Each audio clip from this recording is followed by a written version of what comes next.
सलीम की पहली शादी 16 साल की उम्र में अकबर के साले और उसके मामा आमेर के राजा भगवान दास की बेटी मानबाई से हुई। फिर साल भर हिंदू राजकुमारियों और मुस्लिम सरदारों की बेटियों से शादी का सिलसिला शुरू हो गया। 26 साल की उम्र में पहुंचने तक वह 16 शादियां कर चुका था। गद्दी पर वह जहांगीर के नाम से बैठा। इसके बावजूद भी हरम में महिलाओं की संख्या 300 के आसपास पहुंच गई, जिसमें बेहात बेगमों के अलावा कनीज़ें और रखेलें भी शामिल थीं। सलीम की जिंदगी में दो औरतों का खासतौर पर जिक्र होता है, एक अनारकली और दूसरी नूरजहां। अनारकली वह थी जिसके लिए बाप बेटे आमने सामने हुए और इसकी कीमत बदनसीब अनारकली को अपनी जान देकर चुकानी पड़ी। मेहरुनिसा मतलब नूरजहां खुशनसीब थी जो आगे चलकर मल्लिका हिंदुस्तान बनी।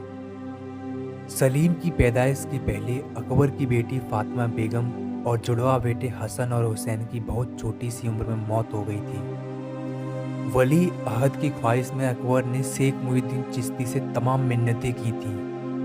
वादा किया था कि बेटा होने पर जियारत के लिए पैदल दरगाह पर हाजिरी देगा। गर्भवती मरियम उस जवानी को उस दौर के मशहूर संत शेख सलीम चिश्ती की फतेहपुर सीकरी स्थित कुटिया में रखा गया था। तारीख थी 30 अगस्त 1569, जब मरियम उस जमानी ने एक बेटे को जन्म दिया, जिसका नाम आगे चलकर सलीम रखा गया। बेटे को अकबर प्यार से सेखू बाबू कहकर पुकारा करता था। वादे के मुताबिक अकबर 20 जनवरी 1570 को जियारत के लिए पैदल अजमेर रवाना हुआ और 5 फरवरी 1570 को वहां पहुंचा।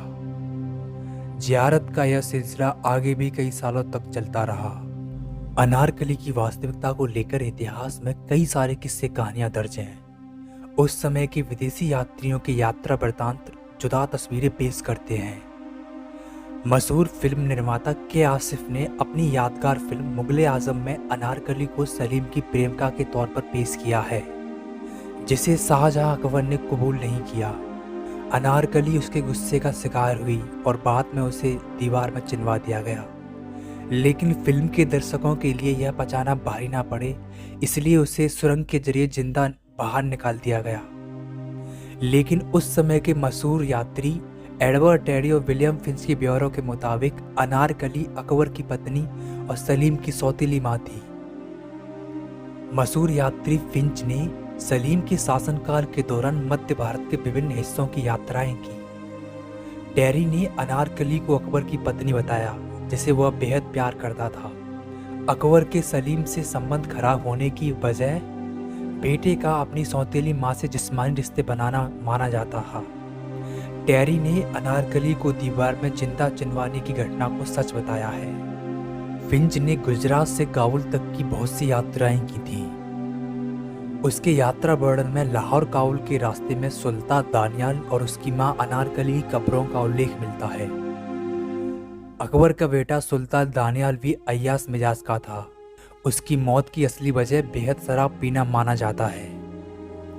जहांगीर ने अपने शासनकाल के दौरान इन दोनों की कब्रों पर मकबरे बनवाए और चारों ओर मुगल शैली में बाग लगवाए। सलीम और अनारकली के बीच रिश्तों की शुरुआती कहानी सलीम द्वारा अपनी सौतेली मां के साथ दुराचार की फैली। हरम से राज दरबार तक कोहराम मच गया। सलीम बागी होकर इलाहाबाद कूच कर गया। थोड़े दिनों बाद कुछ हरम की बेगमें बीच बचाव में लगी और वे अकबर का सलीम के प्रति गुस्सा कम करने में कामयाब हुई। लेकिन अनारकली पर अकबर का गुस्सा कम नहीं हुआ। हरम की भीतरी गुटबाजी भी इसकी वजह बनी। अकबर को भरोसा हो गया कि सलीम और अनारकली के रिश्ते एक तरफा नहीं थे, लेकिन सजा के लिए अनारकली को अपनी जान देकर चुकानी पड़ी। अकबर ने लाहौर के किले की दीवार में उसे जिंदा चुनवा दिया। उस समय के इतिहासकार इस सवाल पर खामोश क्यों रहे? इसकी वजह राज दरबार पर उनका आश्रित होना और डर भी माना जाता है। एडवर्ड टेरी और विलियम फिंच के ब्यौरों को इसलिए भरोसेमंद माना गया क्योंकि उनकी यात्राएं उसी दौर में हुई। फिंच ने तो अनारकली और उसके बेटे दानियाल की कब्रों को भी देखा है, जिससे उसका वितरण और प्रमाणित होता है। अकबर के एक भरोसेमंद सरदार ग्यास बेगम की बेटी नूरजहां पर भी सलीम फिदा था। उससे बढ़ती नज़दीकियां अकबर को रास नहीं आईं। नूरजहां का निकाह एक ईरानी कारोबारी शेर अफगान से कराकर सलीम से उसे दूर रखा गया, लेकिन फिर भी सलीम उससे बुला ना सका। बाद में शेर अफगान की हत्या करवा दी गई। माना जाता है कि यह हत्या सलीम ने करवाई थी जब वह 1605 में गद्दी पर बैठा। 1611 में नूरजहां ने सलीम से निकाह कर लिया। बाद में उसे मल्लिकाए हिंदुस्तान का खिताब दिया गया। एक शासक के तौर पर जहांगीर की कामयाबी में नूरजहां की बड़ी भूमिका थी। वह मुगल सल्तनत की सबसे शक्तिशाली महिला के तौर पर याद की जाती है। अगर वीडियो पसंद आया हो तो चैनल को सब्सक्राइब कर लीजिए। मिलते हैं अपने अगले वीडियो में।